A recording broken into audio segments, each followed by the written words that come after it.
Repair with yourself is the first repair. Before you can offer a clean apology to anyone else, you have to offer one to the self you betrayed in order to harm them.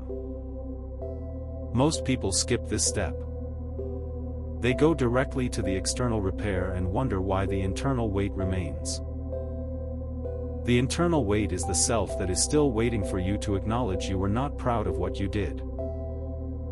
Acknowledge it. With specificity. Then the external repair becomes clean enough to actually repair something.